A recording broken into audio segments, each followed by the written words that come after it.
হরে কৃষ্ণ বন্ধুরা, আপনি যদি কখনো কোনো কুকুরকে খাবার খাইয়ে থাকেন বা খাবার দিয়ে থাকেন, তাহলে এই ভিডিওটি সম্পূর্ণরূপে শেষ পর্যন্ত দেখুন। আর সমস্ত ধর্মে, সমস্ত শাস্ত্রে কুকুরকে খাবার দেওয়ার কথা বলা হয়। বিশেষ করে এই বিষয়টি হয়তো অনেকবারই শুনেছেন যে শনিবার, অমাবস্যা এবং বিশেষ বিশেষ দিনে কুকুরকে খাবার খাওয়ানোর কথা বলা হয়। আর কেন জানেন এর পিছনে কোন রহস্য লুকিয়ে রয়েছে, আর কুকুরকে খাবার খাওয়ালে আসলে কি হয়? আর এই সমস্ত প্রশ্নের উত্তর আজ এই ভিডিওর মাধ্যমে আপনাদের সাথে ব্যাখ্যা করব। স্বয়ং ভগবান শ্রীকৃষ্ণ বলছেন, দ্রৌপদীকে এই বিষয় সম্পর্কে বিস্তারিত বলেছেন। বন্ধুরা, আশা করছি এই ভিডিও থেকে আপনি নতুন কিছু জানতে পারবেন। তাই ভিডিওটি সম্পূর্ণ মনোযোগ সহকারে দেখুন। দেখার পর যদি ভালো লাগে তাহলে ভিডিওতে একটি লাইক করে কমেন্টে জয় শ্রীকৃষ্ণ জয় লিখে কমেন্ট অবশ্যই করবেন। এতে শ্রীকৃষ্ণের আশীর্বাদ সদা সর্বদাই আপনার উপরে থাকবে। চলুন বন্ধুরা, ভিডিওটি শুরু করা যাক। বন্ধুরা, একবার ভগবান শ্রীকৃষ্ণ সোনার সিংহাসনে বসে বিশ্রাম করছিলেন। ঠিক তখন সেই মুহূর্তে দ্রৌপদী তার বিশ্রাম কক্ষে এসে বললেন, হে প্রভু, আপনি পৃথিবীর সমস্ত কিছুই জানেন, আর আপনি মানুষের দুঃখ দূরকারী এবং জগতের কল্যাণকারী। প্রভু, আমি আপনাকে একটি প্রশ্ন জিজ্ঞাসা করতে চাই। আর তখন ভগবান শ্রীকৃষ্ণ বললেন, হে দেবী দ্রৌপদী, আপনার মনে যেই প্রশ্ন থাকুক না কেন, বিনা দ্বিধায় জিজ্ঞাসা করতে পারেন। আমি অবশ্যই আপনার প্রশ্নের উত্তর দেব। আর তখন দ্রৌপদী বললেন, হে ভগবান, আমি জানতে চাই কুকুরকে খাওয়ালে মানুষের আসলে কি হয়? কুকুরকে খাওয়ালে কি কোনো উপকার পাওয়া যায়? আর তখন ভগবান শ্রীকৃষ্ণ বললেন, হে দেবী দ্রৌপদী, আপনি তো কুকুরের সম্পর্কে ভালো করেই জানেন, কারণ আপনিই তো কুকুরকে অভিশাপ দিয়েছিলেন। আর দ্রৌপদী তখন বললেন, হ্যাঁ প্রভু, আমি কুকুরকে অভিশাপ দিয়েছিলাম, কিন্তু দয়া করে আমাকে বলুন যে কুকুরকে খাওয়ালে আসলে কি হয়? মানুষের কি কোনো উপকার হয়? আর তখন ভগবান শ্রীকৃষ্ণ বললেন, দেবী দ্রৌপদী, আর কুকুরকে যদি এক টুকরো রুটি অন্য যে কোনো প্রকার খাবার খাওয়ালে আর একজন ব্যক্তির 8টি উপকার হয়। আর যে ব্যক্তি এইসব উপকারের কথা জানেন তার জীবন ধন্য হয়ে যায়। তার জীবনে দুঃখ কষ্ট কখনোই আসে না। আর যে ব্যক্তি প্রতিদিন কুকুরকে এক টুকরো খাবার খাওয়ায় সে অবশ্যই এই 8টি সুবিধা পায় এবং সে সারা জীবন সুখী থাকে। এছাড়াও মৃত্যুর পরেও সে মোক্ষ লাভ করে। আর ভগবান শ্রীকৃষ্ণ তখন একটি গল্প বললেন দ্রৌপদীকে। বললেন, এক সময় একটি গ্রামে খুবই অসহায় ক্ষুধার্ত একটি কালো কুকুর ছিল। একদিন সে গ্রামের প্রতিটি বাড়িতে গেল, কিন্তু কেউ তাকে এক টুকরো রুটিও দিল না। আর খিদের জ্বালায় সে এদিকে ওদিকে ঘুরে বেড়াতে লাগলো। আর এই রূপ ঘোরাঘুরি করতে করতে সে নদীর তীরে এক ব্রাহ্মণের আশ্রয়ে পৌঁছালো। আর ব্রাহ্মণকে দেখে কুকুরটি প্রার্থনা করলো, হে ব্রাহ্মণ, আমি মনে করি আপনি মহাজ্ঞানী এবং ধার্মিক। আমি ক্ষুধা এবং তৃষ্ণায় খুবই কষ্ট পাচ্ছি। দয়া করে আমাকে এক টুকরো রুটি দিন, যাতে আমি আমার ক্ষুধা নিবারণ করতে পারি। আর তখন ব্রাহ্মণ বললেন, গ্রামের কেউ কি তোমাকে এক টুকরো রুটি দেয়নি, যা খেয়ে তুমি তোমার ক্ষুধা মেটাবে? আর তখন কুকুরটি বলল, হে ব্রাহ্মণ, আপনাকে কি বলবো, আপনি আমার কথা বিশ্বাস করবেন না। আর তখন ব্রাহ্মণ বললেন, বৎস, দয়া করে আমাকে তোমার মতামত বিনা দ্বিধায় বলো। তুমি যা বলবে আমি অবশ্যই বিশ্বাস করব। আর তোমাকে খুব অসহায় দেখাচ্ছে। আর তখন কুকুরটি ব্রাহ্মণকে বলল, হে বিশ্ববাসী, আমাদের প্রতি দয়া করুন। আমাদের ঘর নেই, আমরা রোজগার করে খেতে জানি না, জামা কাপড় পরতে জানি না, তাই শীত গ্রীষ্ম বৃষ্টিতে আমরা এইভাবেই ঘুরে বেড়াই।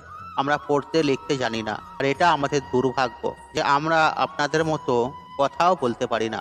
কিন্তু আপনাদের মতো আমরাও ক্ষুধার্ত বোধ করি এবং আঘাত পেলে আমরাও আপনাদের মতো কাঁদতে জানি। এই 3 বিষয়ে আমরা আপনাদের সমান। তাই আমাদের প্রতি দয়া করুন এবং আমাদের কোনো কষ্ট দেবেন না। ঈশ্বর আমাদের কষ্ট দিয়েই পাঠিয়েছে, তার উপর আপনারাও আমাদের কষ্ট দেন। আমরা জন্মের পর চোখ খুলে দেখি আমার মা তার সন্তানকে বুকে জড়িয়ে ধরে ছায়ের মাঝে শুয়েছিল।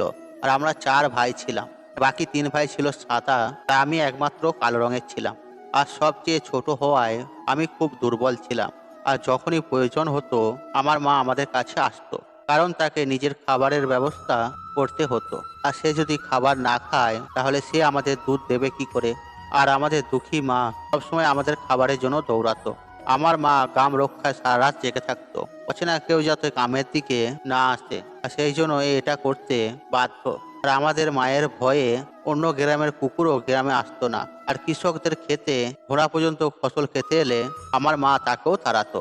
আর গ্রামবাসীর জন্য এত কিছু করার পরেও কোনো মানুষ আমাদের মাকে খাবার দিত না, তাই বাধ্য হয়েই খাবার ছিনিয়ে নিত আমার মা। আর একদিন আমার মা খুবই ক্ষুধার্ত ছিল, ক্ষুধায় তার পেটে আগুন জ্বলছিল। আর সেদিন গ্রামে এক সেটের বাড়িতে ভোজ চলছিল এবং লুচি তৈরি হচ্ছিল। আর সেটের বাড়িতে অনেক অতিথি এসেছিল। আমার মা খাবারের সন্ধানে সেখানে যায় এবং তাকে দূর দূর করে তাড়িয়ে দেয়। তো তার প্রতি এতটা দয়াও অনুভব করেনি যে এই অসহায় কুকুরটিকে এক টুকরো খাবার খেতে দিই। আমার মা শুধু দাঁড়িয়ে দাঁড়িয়ে লোকেদের খাওয়া দেখছিল। এমন সময় পরিবেশনকারী লোকটি কিছু কাজে ভিতরে গেলেন, আর আমার মা চুপি চুপি একটি লুচি নিয়ে সেখান থেকে পালিয়ে যাওয়ার চেষ্টা করে। তখন একজন চিৎকার করে কুকুরটিকে মারে। সেখানকার লোকজন লাঠি নিয়ে মাকে ঘিরে ফেলে। আর মা ভয় পেয়ে যায়, কারণ সবাই লাঠি হাতে নিয়ে দাঁড়িয়ে আছে। আর মা সেখান থেকে বের হওয়ার চেষ্টা করছিল, কিন্তু তার আগেই লোকজন লাঠি সোঁটা নিয়ে তাকে মারতে শুরু করে। আমার মা কোনো মতেই সেখান থেকে পালিয়ে যেতে সক্ষম হয়। আর আমার মা চলে আসার পর আর যারা সেখানে ভোজন করছিল তারা সবাই খাবার ছেড়ে দিয়ে বলল, কুকুরের স্পর্শের কারণে খাবার নষ্ট হয়ে গেছে, আমরা এই খাবার খাবো না। আর সেটের বাড়ির সবাই একে অপরের সাথে আলোচনা করলো, খাবার নষ্ট হয়ে গেছে, এখন কি করা যায়। বেচারা সেট ফুপিয়ে ফুপিয়ে কাঁদতে লাগলো। আর কেউ কেউ বলতে লাগলো, ভাই, সব খাবার কিভাবে নষ্ট হয়ে গেল? কুকুর তো খালি একটি পাত্রে মুখ দিয়েছিল। আর শহরের মানুষ ঘরে কুকুর পালন করে, তাদের ঘরে ঘুমায় এবং খাওয়ায়, এতে খারাপ কিছু নেই। কিন্তু তাদের মধ্যে কেউ কেউ বড় বাড়ির লোক ছিল, আর তারা একজনকেও খেতে দেয়নি। আর এই বলে যে খাবার নষ্ট হয়ে গেছে আমাদের খাওয়ার উপযোগী নয়। আর শেষ পর্যন্ত তাদের মতামত শোনা হয় এবং সেই খাবার দরিদ্রদের মধ্যে বিতরণ করে দেওয়া হয়। আর সেদিন আমার মা খুশিতে পেট ভরে খাবার পেয়েছিল, কিন্তু সে অনুভব করেনি এই সুখ তার জন্য বড় কষ্ট হয়ে দাঁড়াবে। খাবার খেয়ে সে যখন আরামে শুয়েছিল, তখন সেট লাঠি নিয়ে তার কাছে এসে তাকে মারধর করতে লাগলো। সে পালানোর সুযোগ না পেয়ে লাঠি সোঁটার আঘাতে জোরে জোরে চিৎকার করতে থাকে। আর মায়ের চিৎকার শুনে পাথরও গলে যেত, কিন্তু সেই সেটের হৃদয়ে দয়া হলো না। কিন্তু সে তাকে প্রচন্ডভাবে প্রহার করতে লাগলো। আর মায়ের যন্ত্রণা গোটা গ্রামে শোনা গেল, কিন্তু কেউই এগিয়ে এলো না তাকে বাঁচাতে। অবশেষে সেই সেটের লাঠির আঘাতে আমার মা মারা গেল। আর ক্ষুধার কারণে মানুষের বুদ্ধিও নষ্ট হয়ে যায়। আর আমরা তো পশু। আর মায়ের মৃত্যুর পর আমরা 4 ভাই অসহায় হয়ে পড়ি। ক্ষুধা, তৃষ্ণা ও শীতের কষ্ট সহ্য না করতে পেরে আমার 2 ভাইও মারা যায়। আমরা 2 ভাই কোনো মতে বেঁচে যাই। তারপর বুঝলাম মানুষ কতটা স্বার্থপর।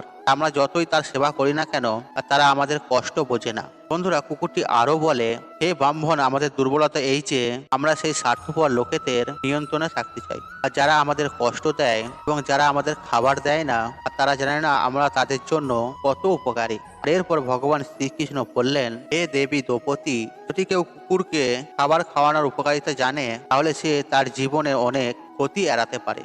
আর শাস্ত্র মতে প্রথম রুটি গরুকে দেয়া হয় এবং শেষ রুটি কুকুরকে দেয়া হয়। আর এটি এক ধরনের সংবেদনশীলতা এবং সহযোগিতার প্রতীক। আর এটা সত্য যে মানুষ ঈশ্বরের বিধান প্রায় ভুলতে বসেছেন, তাই অস্বাস্থ্যকর কর্ম তাদের জীবনে নেতিবাচক প্রভাব ফেলে। আর প্রকৃতপক্ষে আমরা যখন আমাদের জীবনে পবিত্রতা এবং ন্যায়পরায়ণতাকে স্থান দিই না, তখন আমাদের নেতিবাচক প্রভাবই সম্মুখীন হতে হয়। এই কথা ভারসাম্যপূর্ণ সঠিক জীবনযাপনের জন্য।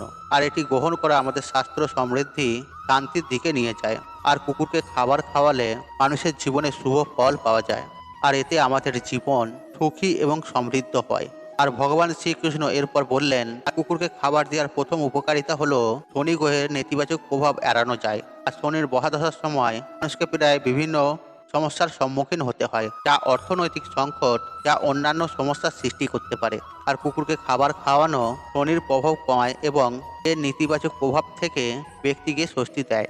আর দ্বিতীয় সুবিধা হলো, আর কুকুরকে রুটি খাওয়ালে আপনার ঘরে নেতিবাচক শক্তির প্রভাব কমে এবং আপনার ভাগ্য আপনার পক্ষে হয়ে যায়। আর এটি আপনার জীবনে নেতিবাচকতা ও সুখ শান্তির অনুভূতি বাড়ায়।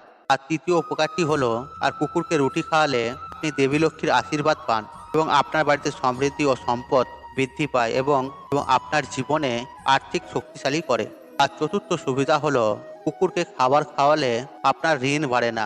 যারা ইতিমধ্যে ঋণগ্রস্ত তারাও এর থেকে মুক্তি পান। এটি আপনার আর্থিক অবস্থার উন্নতি করে এবং আপনাকে ঋণ মুক্তির সুবিধা প্রদান করে। আর পঞ্চম সুবিধা হলো, সকাল সন্ধ্যা কুকুরকে খাওয়ালে আপনার ব্যবসা খুব ভালো চলে।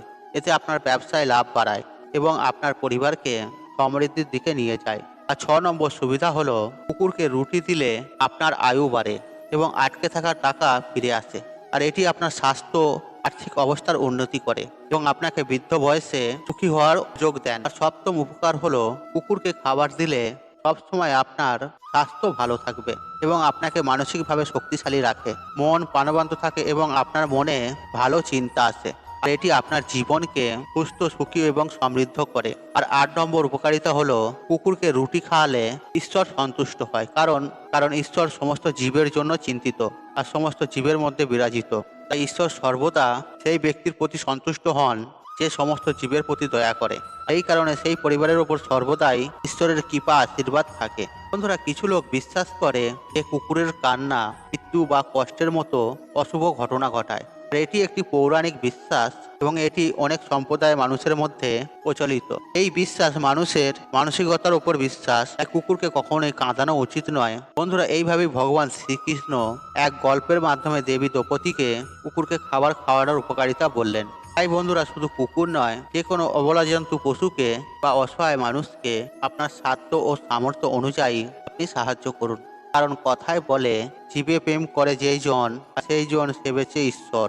বন্ধুরা, আশা করছি এই ভিডিওটি আপনাদের ভালো লেগেছে। তাহলে ভিডিওতে একটি লাইক করুন, একটু কমেন্ট করুন, শেয়ার করুন এবং বন্ধু বান্ধব আত্মীয় জনদের সাথে শেয়ার অবশ্যই করুন। মনে রাখবেন, আপনার একটি শেয়ার অনেক মানুষকে উপকৃত করে তুলতে পারে। আপনি যদি আমার চ্যানেলে নতুন হয়ে থাকেন তাহলে চ্যানেলটি অবশ্যই সাবস্ক্রাইব করুন, পাশে থাকুন অন রাখুন, কারণ নিত্য নতুন ভিডিও সবার আগে দেখার জন্য। ঈশ্বর আপনার মঙ্গল করুক, আপনি সুস্থ থাকুন, নিরোগ থাকুন, আপনার দিন মঙ্গলময় হোক। হরে কৃষ্ণ কৃষ্ণ কৃষ্ণ হরে হরে।